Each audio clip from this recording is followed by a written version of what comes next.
What if I can't pay my premiums? This is one of the questions that comes up when we are preparing to pay a large premium into a whole life insurance policy, which oftentimes is not the first step. The first step would be taking out a convertible term policy, and then we're looking to convert it. Now, here I'm assuming we want to do something like the infinite banking concept, because not everything I say would apply to every whole life insurance policy, depending on how it's structured and how it's being utilized. And so oftentimes when people see premium payments going on from now until age 100, they want to see those premium payments go away where the policy can be fully paid up. And of course, I generally try to explain why you would not want to do that. However, I also want to address the natural objection, which is, what if I cannot pay my premiums? And you actually have a lot of options if you cannot pay your premiums. But the number one mental hurdle we have to get over is we have to stop viewing the premium payment as a liability. It is not a liability. It's like the analogy, which came from a client, of learning to ride a bicycle. When you learn to ride a bicycle, it feels very unnatural at first. And when you get on it, your tendency is to want to pedal slowly because you're afraid of what might happen.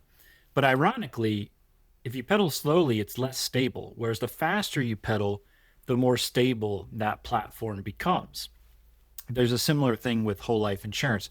The more well capitalized your banking system is, the more stable it becomes and the more options that you have. So the premium payment feels like a payment. It feels like every other bill you have due on a monthly or annual basis, but it's actually something quite different. We have to unlearn what we have learned. The first question would be, why can't you pay your premium payment? That would be the first question. Then we can go through that and determine, okay, what's going on? Is it a question of priorities? Is it a question of things happen that you just were not expecting? You lost your job, had some serious health issue. We can talk through other ways that could be addressed. So why are we looking at compromising your premium payments before other things? And then, of course, when we pay a premium into our whole life insurance policy, we are permanently capturing those dollars inside of our private banking system where they can never escape and where they earn for us from now until the day we die. And if we want to use them, we can simply access them via policy loans. So by year 4, year 5 in your policy, depending on how it's structured, you're probably at the point where you're cash flow positive, meaning you pay a $25,000 premium into your policy and your cash value grows by $26,000. So why would you not want to pay that premium? If you need all that money, just pay in the $25,000 premium, and then you can borrow $25,000 right back out, and your gross cash value still grew by $26,000, and all of that is earning for you. But if we needed to, we have a few options. So what if I cannot pay my premiums? There's a few things you can do. If you have cash surrender value available to you in the policy, you can use a policy loan to pay premiums. So if I have $50,000 of cash value in my policy and I have a $25,000 premium due, I can take out a $25,000 policy loan and pay that premium. That would be an option. And my cash value will grow when I pay that premium. That's important to understand too. Every time you pay a premium, your cash value and your death benefit are going to be growing. You could even just straight up surrender the cash to pay a premium, which I wouldn't necessarily recommend, but it is an option. So if you have cash value available to you, you can surrender cash to pay premiums. You could surrender the dividend to pay the premiums if the dividend or the cash value is sufficient to pay those premiums. Also, the way that our policies are typically structured, now this doesn't apply to every policy, but the way we typically structure policies, there's going to be a portion of that premium that is required to be paid. That's what's called the target premium. And then on top of that, there's a portion of the premium that is optional. That's the paid up additions rider, typically. So we can drop down and just pay the target premium, or even just pay the base premium for a period of time if we wanted to. So we could reduce the amount of premiums we're paying into the policy. That will be an option. And we can combine those two. We could use a policy loan and pay just the base premium rather than the full annual premium. We could take a reduced paid up. A reduced paid up is kind of the nuclear option.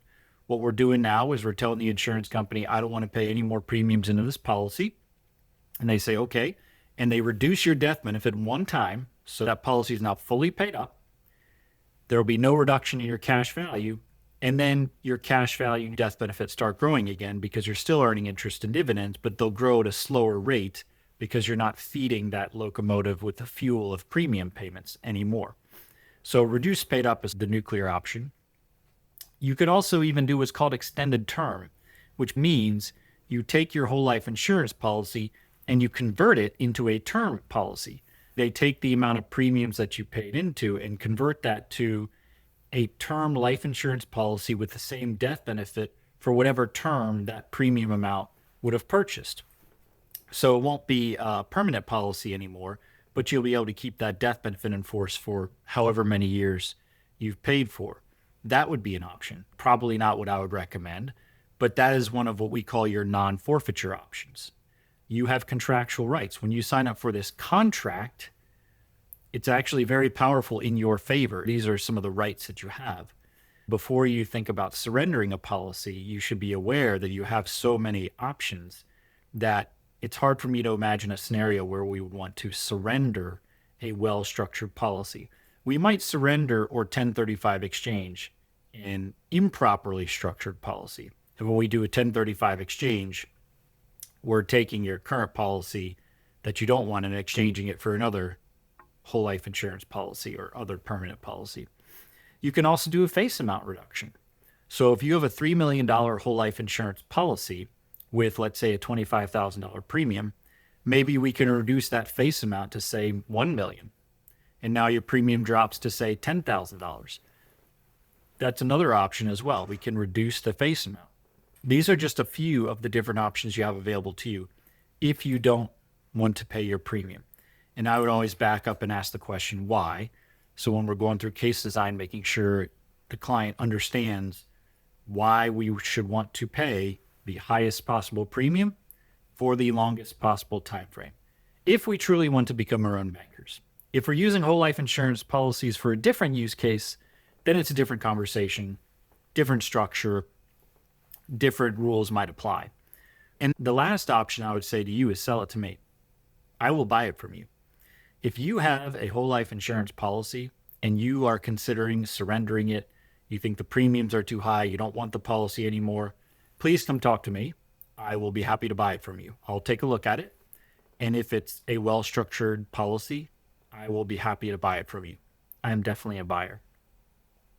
If you set up your own private bank, when do you want that bank to stop receiving deposits?